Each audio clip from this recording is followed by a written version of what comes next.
بسم اللہ الرحمن الرحیم۔ الحمد للہ رب العالمین، والصلاة والسلام علی اشرف الانبیاء والمرسلین۔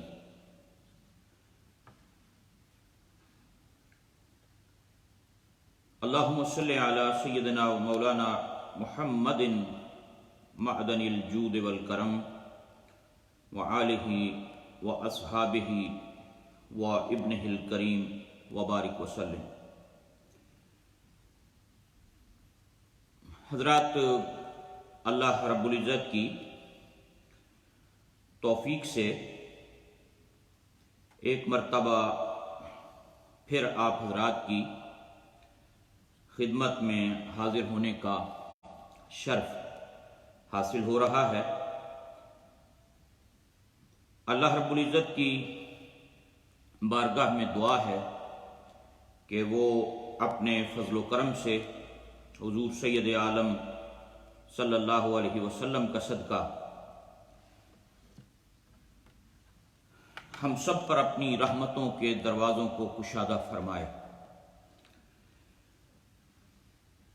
آج دن میں بھی میں نے کچھ گزارشات آپ حضرات کی خدمت میں عرض کی تھیں اور کچھ باتیں آج پھر آپ حضرات کی خدمت میں عرض کرنی ہیں۔ کل بھی جو ہماری گفتگو تھی وہ صبر کے حوالے سے تھی اور ایک تسلسل کے ساتھ یہ عنوان ہمارا جو ہے وہ چل رہا ہے، اور ہم نے قرآن حکیم کی مشہور آیہ مبارکہ جس میں اللہ رب العزت نے ارشاد فرمایا، اعوذ باللہ من الشیطان الرجیم، یا ایہا الذین آمنوا استعینوا بالصبر والصلاۃ ان اللہ مع الصابرین۔ Believers, find strength through patience and prayer. Allah is with those who are patient. کہ ایمان والو صبر کے ساتھ اور نماز کے ساتھ مدد حاصل کرو، بے شک اللہ رب العزت صبر کرنے والوں کے ساتھ ہے۔ حضرات، یہ انسانی جو زندگی ہے، اللہ نے ہمیں اس دنیا میں بھیجا ہے، انسانی زندگی کے اندر یہ اس کا حسن ہے کہ کبھی انسان کو خوشی نصیب ہوتی ہے، کبھی انسان کو غم نصیب ہوتا ہے، کبھی انسان کو تنگی مل جاتی ہے، کبھی اس کے لیے آسانی ہوتی ہے، وسعت ہوتی ہے، فراغی ہوتی ہے، کبھی آزمائشیں آتی ہیں، کبھی غم آتے ہیں۔ یہ ایک زندگی کے ساتھ ساتھ یہ سارے معاملات چل رہے ہوتے ہیں بندہ مومن کے۔ مگر یہ اللہ رب العزت کا ہم پر کرم اور احسان ہے، اس نے جو قرآن حکیم ہمیں عطا کیا ہے، اپنی لا ریب کتاب ہمیں عطا کی ہے، اور جو نبی کریم صلی اللہ علیہ وسلم کی تعلیمات ہم تک پہنچی ہیں، ان تعلیمات کے اندر ہمارے آقا و مولا صلی اللہ علیہ وسلم نے اور قرآن حکیم میں اللہ کریم نے ہمیں زندگی گزارنے کے طریقے بتائے ہیں کہ اگر خوشی ہے تو تب زندگی کس طرح گزارنی ہے، اگر غم اور پریشانی ہے تو تب زندگی کس طرح گزارنی ہے۔ ہر حال میں جو جینے کا طریقہ اور سلیقہ ہے نا، وہ اللہ رب العزت نے ہمیں قرآن حکیم کے اندر اس کو بتا دیا ہے، اس کا بیان اللہ رب العزت نے فرما دیا ہے۔ آج کل جو حالات، جن حالات سے ہم گزر رہے ہیں، پریشانیاں ہیں، تکلیف ہے، دکھ ہے، ہر بندہ مومن کا دل پریشان ہے، مغموم ہے، غمگین ہے کہ مساجد بند ہیں، ہم اللہ کے گھر میں جا کر جس طرح پہلے جمعہ کی نماز ادا کرتے تھے وہ نہیں ادا کر سکتے، پنجگانہ نماز باجماعت پڑھنے کی سعادت سے ہم اس وقت محروم ہیں۔ تو یہ ایک مشکل گھڑی ہے، مگر ایک بات ذہن نشین ہمیں رکھنی چاہیے اور اس کو کبھی بھلانا نہیں چاہیے کہ اللہ نے ہر تنگی کے ساتھ آسانی رکھی ہے۔ اللہ رب العزت نے ہر تنگی کے ساتھ آسانی رکھی ہے، ہر مشکل کے ساتھ اللہ نے آسانی رکھی ہے۔ قرآن حکیم نے اس کے حوالے سے ہمیں رہنمائی دی، اور ہمارے اللہ کریم نے اپنے پاک کلام کے اندر ارشاد فرمایا ان مع العسر یسرا، کہ یقیناً تنگی کے ساتھ آسانی ہے۔ جب کوئی تنگی آتی ہے، مشکل آتی ہے، تو اس کے بعد اللہ پھر اس سے نکلنے کے لیے آسانیوں کے دروازوں کو بھی کشادہ فرما دیتا ہے۔ تو ہر تنگی کے بعد آسانی آتی ہے۔ ہمیں اپنے رب کی ذات پہ بھروسہ رکھنا چاہیے، اس کی رحمت سے امید رکھنی چاہیے کہ یقیناً اس تنگی کے بعد وہ اپنے فضل و کرم سے ہمارے لیے آسانیوں کے راستے کشادہ فرما دے گا۔ ان مع العسر یسرا، یقیناً تنگی کے ساتھ آسانی ہے۔ Indeed every hardship followed by ease، ہر تنگی کے بعد جو ہے وہ اللہ رب العزت آسانی پیدا فرما دے گا۔ یعنی ہمیں اللہ کی ذات اور اس کی رحمت پر خود کو اس کی رحمت کا امیدوار اور اس کی رحمت سے امید رکھنی چاہیے کہ اس مشکل کے بعد بھی انشاءاللہ جلد ہی آسانی آنے والی ہے۔ وہ دن آنے والا ہے کہ جب ہم اللہ کے گھروں میں بالکل اسی طرح جس طرح پہلے ہم جمعہ کی نمازیں ادا کرتے تھے، خطبے سنتے تھے، 5 گانا نماز پڑھتے تھے، انشاءاللہ وہ ہم عنقریب اللہ کی رحمت سے وہ دن آنے والا ہے۔ ہمیں اس کی رحمت سے بھرپور امید ہے۔ صبر کسے کہتے ہیں؟ What is the definition of صبر؟ پیشنس کیا ہے اس کی تعریف؟ میں سادے لفظوں میں آپ حضرات کی خدمت میں عرض کر دیتا ہوں کہ کسی خوشی، مصیبت، دکھ، غم اور پریشانی کے وقت اپنے آپ کو قابو میں رکھنا۔ کسی دکھ کے وقت، تکلیف کے وقت، پریشانی کے وقت، بیماری کے وقت، ابتلا کے وقت، مشکل گھڑی کے اندر اپنے آپ کو کنٹرول میں رکھنا، اپنے آپ کو قابو میں رکھنا، اللہ اور اس کے رسول کی جو مقرر کردہ حدود ہیں ان حدود کی پاسداری کرنا اور ان حدود کے اندر رہنے کا نام صبر ہے۔ یہ میں آسان سے لفظوں میں صبر کی جو ڈیفینیشن اور صبر کی جو تعریف ہے وہ میں آپ حضرات کی خدمت میں عرض کر رہا ہوں کہ خوشی ہو، غمی ہو، مصیبت ہو، تکلیف ہو، ابتلا ہو، آفات ہوں، بلیات ہوں، کسی قسم کے مشکل حالات ہوں، کوئی بھی خوشی کی کیفیات ہوں، ان تمام حالات میں اپنے آپ کو قابو رکھنا، اللہ اور اس کے رسول صلی اللہ علیہ وسلم کی جو مقرر کردہ حدود ہیں ان حدود کے اندر رہنا، ان سے تجاوز نہ کرنا، اس کا نام صبر ہے۔ اس کا نام صبر ہے کہ بندہ مشکل گھڑی کے اندر رب کی جو قائم کردہ حدیں ہیں ان سے باہر نہ جائے، ان کے اندر رہے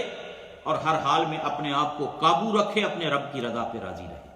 اس چیز کا نام صبر ہے۔ یہ قدرتی طور پہ بندے کا اللہ نے جو انسان کو بنایا ہے، قدرتی طور پہ نیچر انسان کی اگر ہم دیکھیں تو یہ بے صبرا ہے۔ نیچر کے اندر بے صبری ہے انسان کے، اس کے اندر حوصلہ، برداشت اور تحمل نہیں ہوتا جی۔ لیکن اللہ کا جن پہ کرم ہو ان کے پاس یہ ساری نعمتیں ہوتی ہیں، اللہ کے فضل و کرم سے یہ ساری چیزیں میسر آ جاتی ہیں جب اس کی رحمت شامل حال ہوتی ہے جی۔ تو یہ انسان ویسے بھی انسان بے صبرا ہے اور اس کے اندر یہ حوصلہ، برداشت اور تحمل یہ چیزیں نہیں ہوتی۔ اور قرآن حکیم نے اس کا ذکر بھی کیا اللہ رب العزت نے ایک مقام پر۔ اللہ رب العزت نے فرمایا کہ یہ جو انسان ہے نا، اس کی گھٹی کے اندر بے صبری ہے، اس کی گھٹی کے اندر بے صبری ہے۔ جب اس کو تکلیف پہنچتی ہے تو گھبرانے لگ جاتا ہے، جب اس کو تکلیف پہنچے تو پھر یہ گھبرا جاتا ہے، اور جب اس کو فراغی حاصل ہوتی ہے تو بخیل ہو جاتا ہے۔ تو یہ بات پیش نظر رہنی چاہیے کہ دکھ ہو، تکلیف ہو، پریشانی ہو، خوشی ہو، آپ کو کوئی نعمت میسر آ گئی، آپ کو کوئی اللہ نے نعمتیں عطا کر دیں، دنیا کی نعمتیں عطا کر دیں، اولاد کی صورت میں نعمت عطا کر دی، مال کی صورت میں اللہ نے نعمت عطا کر دی، آپ کو خداوند قدوس نے دنیا کے اندر اپنی مختلف قسم کی نعمتوں سے نواز دیا، تو ان نعمتوں کے ملنے پر یا کوئی تکلیف آ گئی، ابتلا آ گیا، پریشانی آ گئی، دکھ آ گیا، ان سارے حالات میں اپنے آپ کو کنٹرول میں رکھنا، حد سے تجاوز نہ کرنا، اللہ اور اس کے رسول کی جو حدیں ہیں، جو دائرے ہیں، ان سے باہر نہ نکلنا، اور ہر حال میں اللہ اور اس کے رسول کی تعلیمات پر عمل کرنا، اسی کا نام صبر ہے، اسی کا نام صبر ہے۔ بعض اوقات خوشی آئی تو بندہ حد تو باہر ہو جاتا ہے، یعنی خلاف شریعت اعمال شروع کر دے بندہ، جی ایسا بے صبری کا مظاہرہ کرے کہ بھول جائے کہ اس خوشی کے موقع پر میرے اللہ نے مجھے کیا کرنے کا حکم دیا ہے، خوشی کے موقع پر میری ذمہ داریاں کیا ہیں، اللہ نے یہ نعمت دی ہے، بیٹا دیا ہے، بیٹی دی ہے، مال دیا ہے، بزنس دیا ہے، مجھے مکان مل گیا ہے، اس خوشی کے موقع پر مجھے اللہ اور اس کے رسول کی جو حدیں ہیں ان کے اندر رہنا ہے، ان سے باہر نہیں نکلنا، اس کا نام صبر ہے۔ اسی طرح مشکل گھڑی آ گئی، پریشانی آ گئی، تو ان حالات کے اندر بھی ہر صورت میں بندے کو اپنے رب کی جو حدیں ہیں نا قائم کی ہوئی، ان کے اندر ہی رہنا چاہیے، اس سے باہر نہیں نکلنا چاہیے۔ تو اس کا نام صبر ہے کہ خوشی ہو یا غم ہو، بندہ اللہ کے حدود کو کراس نہ کرے، ان کے اندر رہے، اپنے آپ کو قابو رکھے، اپنے جذبات کو قابو رکھے، اور اپنے جذبات کو قابو رکھے اور یہ دیکھے کہ اللہ اور اس کے رسول کی مرضی کیا ہے، بجائے میں اپنی مرضی کروں، مجھے یہ دیکھنا چاہیے میرے رب کی مرضی کیا ہے، مدینے والے آقا صلی اللہ علیہ وسلم کی تعلیمات اس حوالے سے کیا ہیں، جی۔ اور آپ کو یاد ہوگا میں نے ایک مرتبہ حضرت عبداللہ بن رواحہ رضی اللہ تعالیٰ عنہ کی ایک بات آپ حضرات کو سنائی تھی، اور ابھی تو آپ حضرات جو نیٹ کے ذریعے اس وقت سن رہے ہیں ان کے لیے میں اس کو مختصراً دہرا دیتا ہوں تاکہ ایک میسیج آپ کے ذہنوں میں اسلام کا اور نبی پاک علیہ السلام کی تعلیمات کے اس حوالے سے وہ آپ کے سامنے آ جائے گا، کہ جو میں بات یہ کر رہا تھا کہ خوشی ہو، غمی ہو، مصیبت ہو، تکلیف ہو، یسر ہو، تنگی ہو، آسانی ہو یا تنگی ہو، ہر حال میں اللہ کی حدود کے اندر رہنے کا نام صبر ہے، اپنی مرضی نہیں، اللہ رسول کی مرضی دیکھنی ہے۔ عبداللہ بن رواحہ رضی اللہ تعالیٰ عنہ اور دیگر صحابہ تھے، انہیں جنگ موتا کے لیے بھیجا گیا جب، تو یہ روانہ ہونا تھا، جمعرات کا دن تھا۔ نبی پاک صلی اللہ علیہ وسلم نے اس موقع پر میرے آقا کریم علیہ السلام نے اپنے صحابہ کو رخصت کیا، اور رخصت کرتے ہوئے حضور کریم صلی اللہ علیہ وسلم نے ہدایات جاری کی، اور ہدایات دے کر آپ نے فرمایا کہ صبح جمعہ والے دن فجر کی نماز کے بعد لشکر اسلام روانہ ہو جائے۔ لشکر روانہ ہو گیا، جمعہ کا وقت تھا، جب صحابہ جمع ہوئے مسجد میں نماز جمعہ کی ادائیگی کے لیے، تو حضرت عبداللہ بن رواحہ رضی اللہ تعالیٰ عنہ بھی حاضر ہوئے۔ نبی پاک علیہ السلام نے دیکھا، اب ان کے ذہن میں کیا آیا خیال، دیکھیں نا، ان کی نیت اچھی تھی، ان کے ذہن میں یہ آیا کہ میں اتنی دور جنگ کے لیے جا رہا ہوں، پتہ نہیں وہاں سے لوٹ کر آؤں دوبارہ یا نہ آؤں، شہادت کا مرتبہ اللہ عطا کر دے اور میں دوبارہ مدینے میں آ کے سرکار کی زیارت نہ کر سکوں،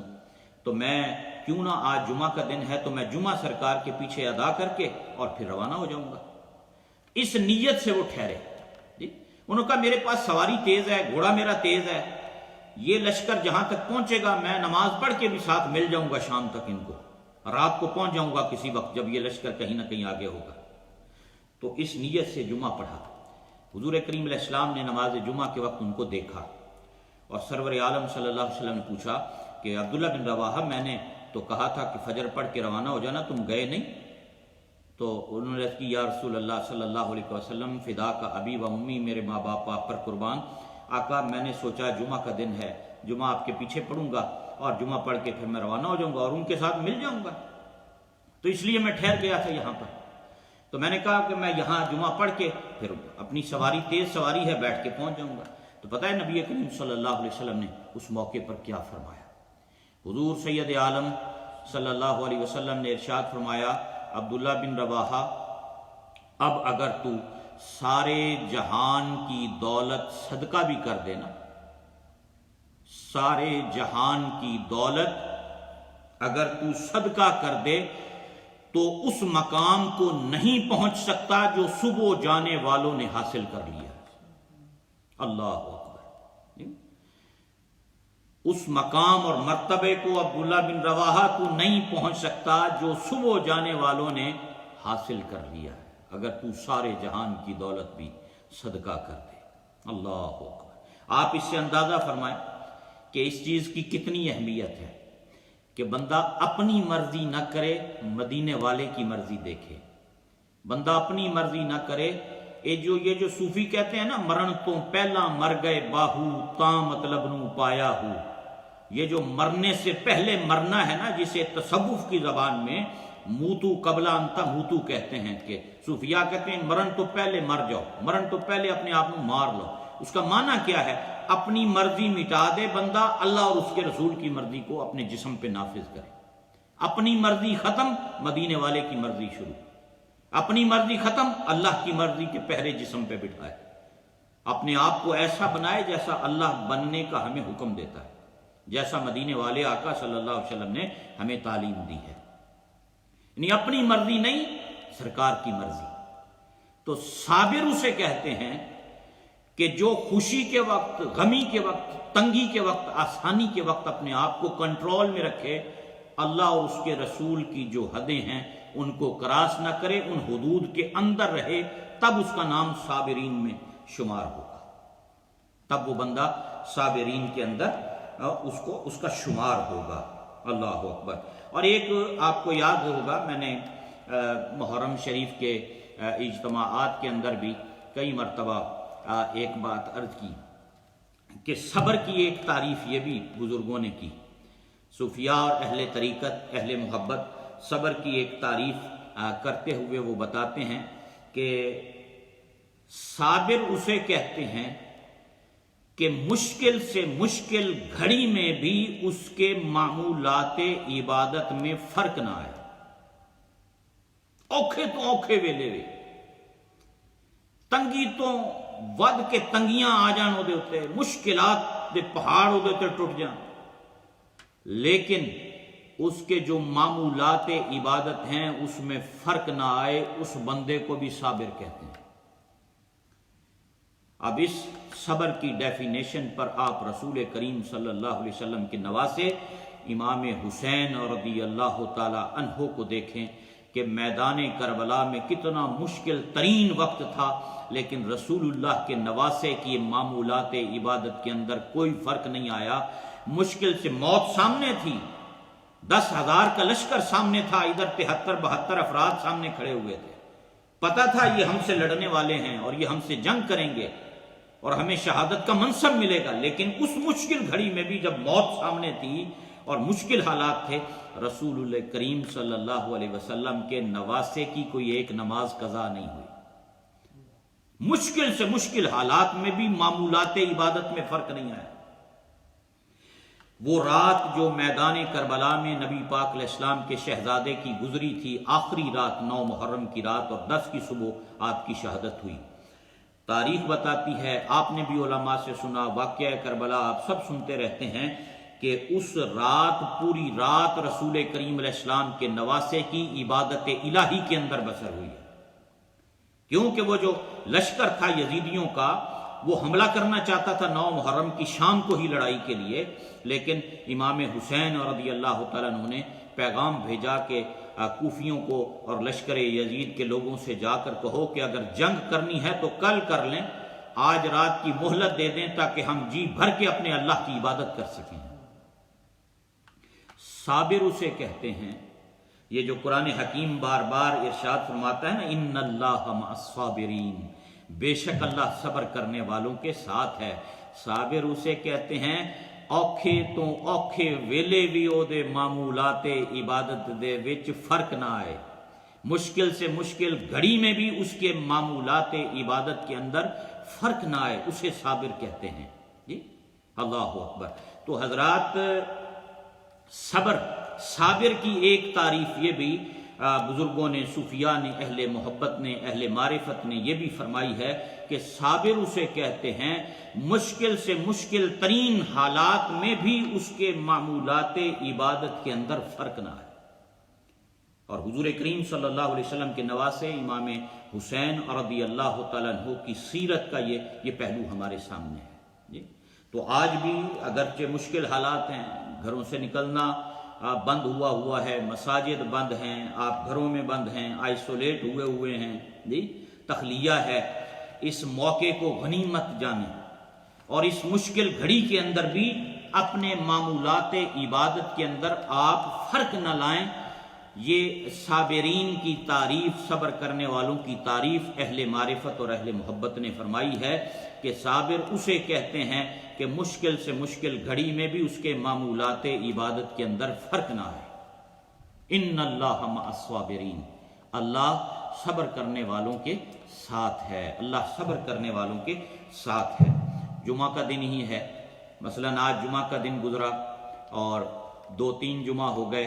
مساجد کے اندر نماز جمعہ کے لیے آپ حضرات نہیں آ سکے۔ میں حضرت مجدد الف ثانی شیخ احمد سرہندی فاروقی رحمۃ اللہ علیہ کی ایک بات بھی آپ سے شیئر کرنا چاہتا ہوں، اور ایک اور ہمارے بزرگ ہیں ان کی بات بھی ایک شیئر کرنا چاہوں گا آپ سے، کہ حضرت مجدد الف ثانی رحمۃ اللہ علیہ نے اس دور میں بڑا مشکل کٹھن وقت دیکھا، جیل بھی کاٹی انہوں نے، جیل کی سلاخوں کے پیچھے بھی وہ رہے۔ تو ان کے بارے میں یہ ملتا ہے کہ جب جمعہ کا دن آتا تھا تو وہ لباس تبدیل کر کے جیل کی سلاخوں کے پاس آ کر وہ دروازے پہ جو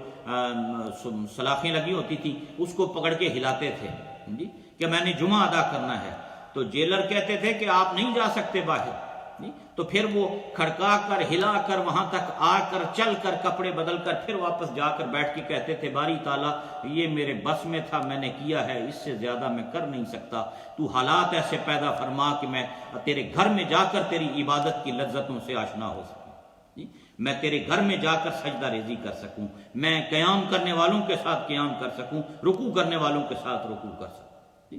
تو کم از کم ایک یہ واقعہ ہمارے لیے بہت ایک سبق رکھتا ہے اس حوالے سے۔ اور اسی حوالے سے مجھے یاد ہے میں نے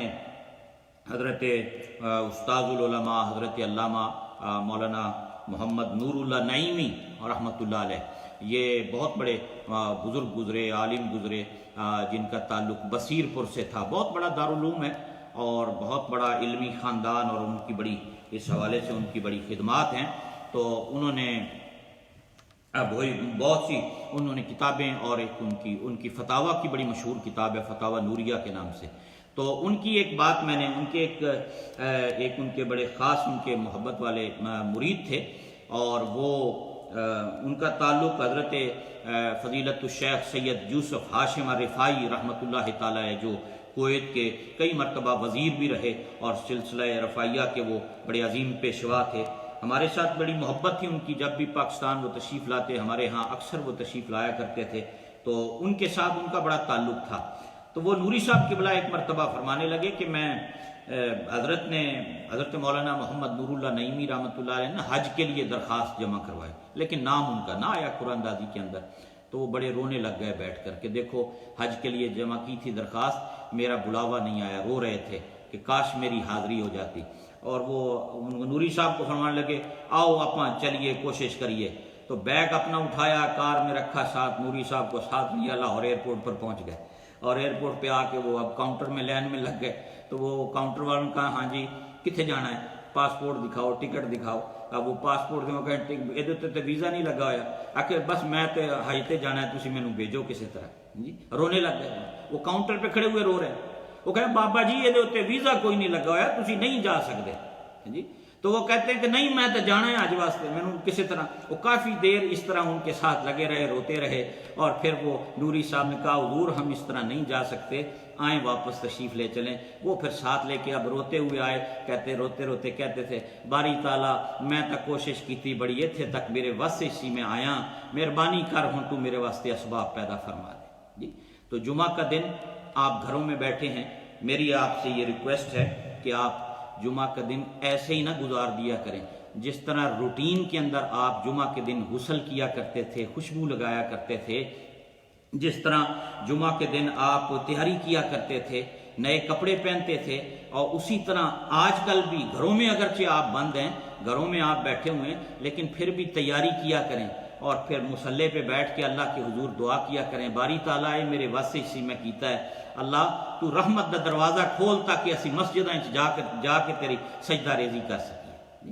تو کم از کم جمعہ کے دن آپ گھر میں بیٹھ کر یہ جو معمولات آپ کے عبادت کے جو تھے ان کو آپ جاری رکھیں۔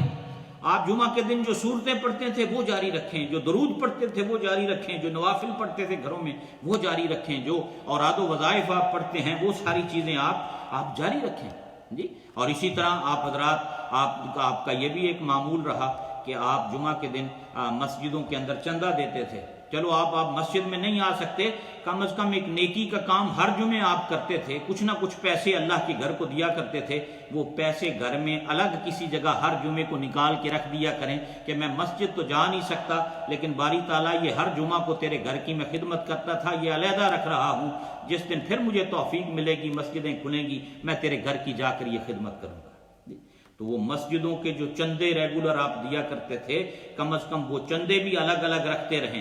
جب موقع ملے گا اللہ کے گھروں میں پیش کر دیں. اور بلکہ مختلف حضرات دوست سن رہے ہیں، دیکھ رہے ہیں مختلف جگہوں سے، اور کمیٹیوں کے احباب بھی دوست ساتھی ہیں، ان سے یہ میں گزارش کروں گا کہ وہ کم از کم آن لائن کوئی ایسا سیٹ اپ بنا لیں کہ جس سے کم از کم جو لوگ مسجد کو ڈونیشن دینے والے، خدمت کرنے والے لوگ ہیں، وہ on line he us donation اور اس خدمت کے اندر اپنا حصہ جو ہے وہ شامل کر سکتے ہیں. اسی طرح آپ حضرات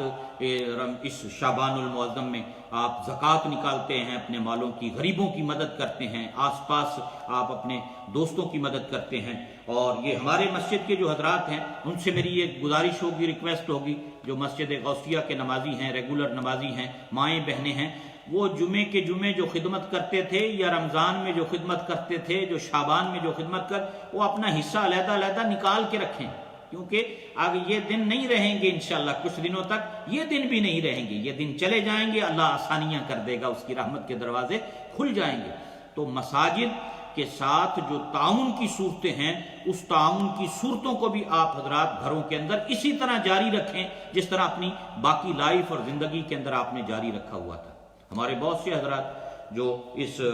فیس بک کے ذریعے مجھے اس وقت سن رہے ہیں مختلف شہروں میں، وہ تنزانیہ کے لیے ان کی بڑی خدمات ہیں. ہمارے دوست احباب وہ تنزانیہ کے لیے ہر سال خدمت کرتے، فوڈ پیک وہاں بھجواتے ہیں. ان سے بھی میری یہ ریکویسٹ ہے کہ جو نیکی کا کام پچھلے کئی سالوں سے آپ کر رہے ہیں، وہ نیکی کا کام اب بھی آپ حضرات کا جاری رہنا چاہیے، یعنی اس کے اندر رکاوٹ نہیں آنی چاہیے. جو صدقہ و خیرات آپ زندگی میں پہلے سالوں میں خرچ کرتے رہے، نکالتے رہے، غریبوں کی مدد کرتے رہے، اپنے عزیز و اقارب کی آپ مدد کرتے رہے، غریب رشتہ داروں کی آپ مدد کرتے رہے، ان معمولات کے اندر اس تنگی میں بھی آپ کو فرق نہیں پڑنا چاہیے، بلکہ آپ کا صدقہ اور خیرات کا معمول اسی طرح جاری و ساری رہنا چاہیے جس طرح پچھلی آسانیوں کے دنوں میں آپ نے جاری اور ساری رکھا ہوا تھا. تو یہ آپ حضرات کی خدمت میں میری اس حوالے سے یہ گزارش ہوگی. ہمارے بہت سے حضرات ہمارے ساتھ کتابوں کے حوالے سے تعاون فرماتے ہیں، صفا فاؤنڈیشن کی کتابوں کے حوالے سے وہ ہر سال کچھ نہ کچھ حصہ اپنا ڈالتے ہیں. ان سے بھی میری یہ ریکویسٹ رہے گی کہ وہ اس حوالے سے بھی اپنا جو تعاون اس مد میں تھا اس کو بھی اسی طرح جاری و ساری رکھیں. مساجد کے ساتھ آپ جس شہر میں تعلق رکھتے ہیں، جس علاقے سے آپ تعلق رکھتے ہیں، جس ٹاؤن سے آپ کا تعلق ہے، اپنی اپنی مساجد کے ساتھ، اپنے اپنے اداروں کے ساتھ جہاں جہاں آپ ہر سال نیکی کی کاموں میں، بھلائی کے کاموں میں پیش رہتے تھے، آپ کی وہ تمام چیزیں، تمام معمولات اسی طرح جاری اور ساری رہنے چاہیے. یعنی اگر آج یہ تنگی کے دن ہیں تو جو معمولات ہیں آپ کے وہ جاری رہیں، گھروں میں سنبھال کے رکھیں، وقت آنے پر وہ مساجد کے لیے، نیکی کے کاموں میں، غریبوں کے لیے، مختلف اپنے رشتہ داروں کے لیے آپ ان کو بھجوا سکتے ہیں اور ان کے اندر ان کو شامل کر سکتے ہیں. تو یہ میری ایک آج حضرات سے یہ اس حوالے سے جو تھی وہ گزارش تھی. مسجد غوثیہ کے جتنے حضرات ہمیں سن رہے ہیں، دیکھ رہے ہیں، ان سے یہ گزارش ہے کہ ان کے گھروں کے اندر باقاعدہ باکسز موجود ہیں مسجد کے، تو آپ ہر جمعے کو جو مسجد کی خدمت کرتے تھے ریگولر، وہ اس باکس میں ڈالتے رہیں. سینکڑوں گھروں کے اندر باکسز موجود ہیں، ڈونیشن باکسز ہیں، تو آپ اپنا حصہ ہر جمعہ کو اس میں ڈالتے رہیں. جو شعبان میں ڈالتے تھے اس میں ڈالتے رہیں، جو رمضان المبارک میں ڈالتے ہیں، اللہ کرے رمضان تک مساجد کھل جائیں، نہ بھی کھلیں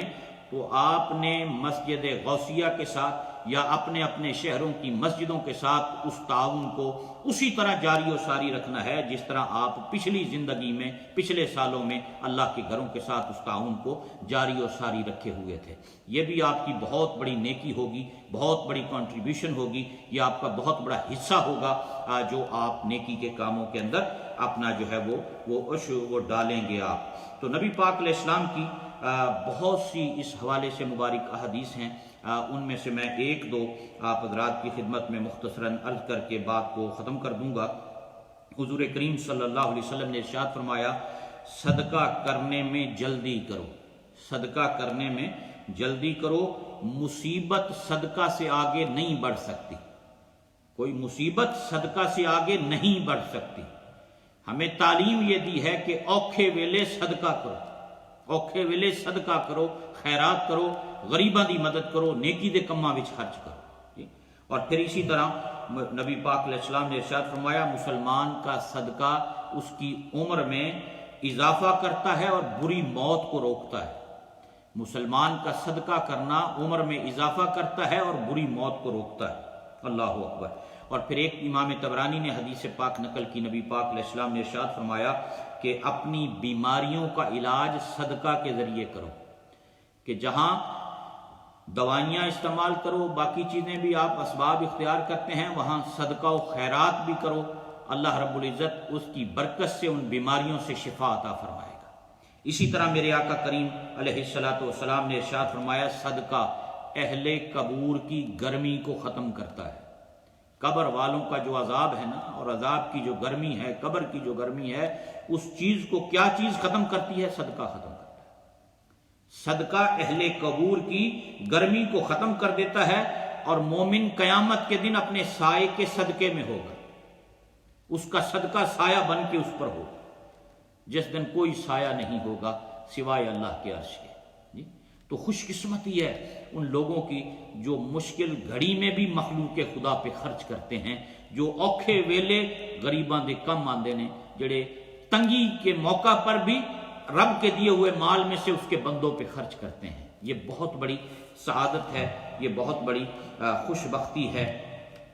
اور نبی پاک صلی اللہ علیہ وسلم کی ایک حدیث پاک سیدنا ابو ہریرہ رضی اللہ تعالیٰ عنہ سے مروی ہے، فرمایا جو شخص پاکیزہ مال سے صدقہ کرتا ہے، اور جو شخص پاکیزہ مال سے صدقہ کرے اور اللہ پاکیزہ مال کے سوا قبول نہیں کرتا، اس مال میں سے دیں جو پاکیزہ ہے، جو حلال ہے، حلال ذرائع سے کمایا گیا ہے۔ اللہ پاکیزہ مال کے سوا قبول نہیں کرتا، اور اللہ تعالیٰ اس کو اپنے دائیں ہاتھ سے، اس صدقہ کو اپنے دائیں ہاتھ سے، جیسا کہ اس کی شان کے لائق ہے، اپنے دائیں ہاتھ سے قبول کرتا ہے، خواہ وہ ایک کھجور ہی کیوں نہ ہو، خواہ وہ ایک کھجور ہی کیوں نہ ہو، دائیں ہاتھ سے قبول کرتا ہے، اور پھر وہ صدقہ دست قدرت میں بڑھتا رہتا ہے، حتیٰ کہ وہ پہاڑ سے بھی زیادہ ہو جاتا ہے، وہ پہاڑ سے بھی زیادہ ہو جاتا ہے۔ اور فرمایا جس طرح تم میں سے کوئی شخص گھوڑے یا اونٹ کے بچے کو پالتا ہے، اور وہ پھر پالتے پالتے بڑا ہو جاتا ہے، صدقہ بھی اسی طرح بڑھتا رہتا ہے۔ تو یہ خوش قسمتی ہے ان لوگوں کی جنہیں اللہ ان نیکی کے کاموں میں تعاون کی توفیق عطا کرتا ہے، اپنے اپنے علاقوں میں، اپنی مساجد کے ساتھ، اداروں کے ساتھ، اپنے رشتہ داروں کے ساتھ، غریبوں کے ساتھ، مسکینوں کے ساتھ جو تعاون ہے آپ اس کو جاری و ساری رکھیں، اور اس کے لیے کوشش فرماتے رہیں۔ نبی پاک علیہ السلام نے ایک مرتبہ سیدہ عائشہ صدیقہ رضی اللہ تعالیٰ عنہ کو فرمایا تھا کہ عائشہ مسکین کے سوال کو کبھی رد نہ کرنا، مسکین کے سوال کو کبھی رد نہ کرنا، اگرچہ کھجور کا ایک ٹکڑا ہی کیوں نہ ہو، اگرچہ ایک ہی کھجور کیوں نہ ہو کسی مسکین کو دینے کے لیے، کسی کے سوال مسکین کو رد نہ کرنا۔ اے عائشہ مساکین سے محبت رکھ، اللہ تجھے اپنا قرب عطا کرے گا۔ تو غریبوں کی، مساکین کی محبت خدا کا قرب عطا کرتی ہے۔ اللہ تعالیٰ اپنے محبوب کریم علیہ السلام کا صدقہ ہمیں عمل کی توفیق بخشے، اور خداوند قدوس اپنے فضل و کرم سے اس مشکل گھڑی سے، ابتلا سے، اس دکھ کی گھڑی سے پوری امت مصطفیٰ صلی اللہ علیہ وسلم کو اور بالعموم پوری انسانیت کو اللہ نجات عطا فرمائے۔ بہت سے حضرات بیمار ہیں، ان کی دعا کے لیے بھی کہا گیا۔ ماشاءاللہ بہت سے حضرات میرے ساتھ اس وقت اس میں موجود ہیں جو دیکھ رہے ہیں، اور میری یہ بھی خوش قسمتی ہے کہ آج ایک مرتبہ پھر حضرت شیخ احمد دباغ صاحب مدد ذیل العالی اللہ ان کے علم و فضل میں برکتیں عطا فرمائے، وہ بھی ساتھ سن رہے ہیں میری ٹوٹے پھوٹے الفاظوں کو، یقیناً دل سے دعا بھی دے رہے ہوں گے۔ تو اللہ تعالیٰ آپ کو سلامت رکھے، باکرامت رکھے، عزتوں سے نوازے، اور جو خدمات آپ کی ہیں، اور بالخصوص جو تنزانیہ میں آپ اور آپ کے احباب اور آپ کی ٹیم کام کر رہی ہے ہمارے ساتھ، ہمارے احباب کے ساتھ، اسلامک ہیلپ کے ساتھ، اور ہم سب مل کر اپنا اپنا چھوٹا چھوٹا حصہ وہاں ڈال رہے ہیں۔ تو اللہ ان کو اپنی بارگاہ میں شرف قبولیت عطا فرمائے اور آپ کو صحت و سلامتی والی لمبی زندگی عطا فرمائے، اور آپ کے تمام احباب کو، ساتھیوں کو، اور آپ کے جتنے اسٹوڈنٹس ہیں اللہ ان سب کو دین و دنیا کی برکتوں سے مالا مال فرمائے۔ بہت سے حضرات اس وقت ساتھ ہیں، دعاؤں کی درخواست، سلام بھی پیش کیے، اور بہت سے حضرات نے دعاؤں کے لیے کہا۔ ڈاکٹر عباس صاحب ہیں، وہ بھی اسی کووڈ-19 کی وجہ سے یہاں ہڈرسفیلڈ کے ہاسپٹل میں داخل ہیں، وینٹیلیٹر پر ہیں۔ تو ہمارے بھائی محمد نواز خان ان کے دوست ہیں، انہوں نے دعا کی درخواست کی ہے۔ آپ جو حضرات سن رہے ہیں سوشل میڈیا پر، فیس بک پر، وہ بھی دعا فرمائیں کہ اللہ تعالیٰ ڈاکٹر عباس صاحب کو صحت و تندرستی کی نعمت نصیب فرمائے۔ ہمارے رانا جمیل صاحب ہیں، حاجی سردار صاحب ہیں، اور اسد اللہ خالد صاحب ہیں، بھائی حاجی بوستان صاحب ہیں، حاجی نیاز صاحب ہیں، اور اسی طرح حاجی ہمارے بھائی شرافت صاحب ہیں،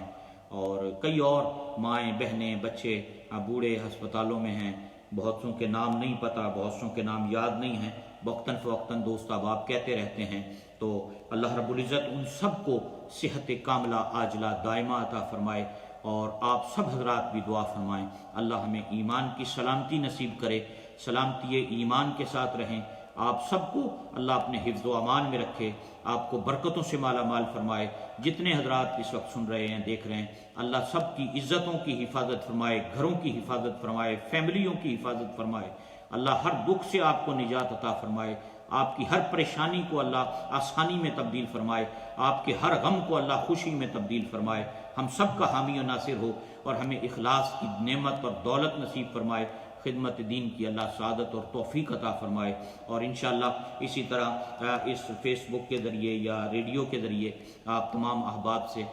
ملاقاتوں کا سلسلہ جاری رہے گا۔ ہم آپ کے لیے دعائیں کرتے رہیں گے، آپ ہمارے لیے دعا کرتے رہیں، مل جل کر ایک دوسرے کے لیے دعا کریں۔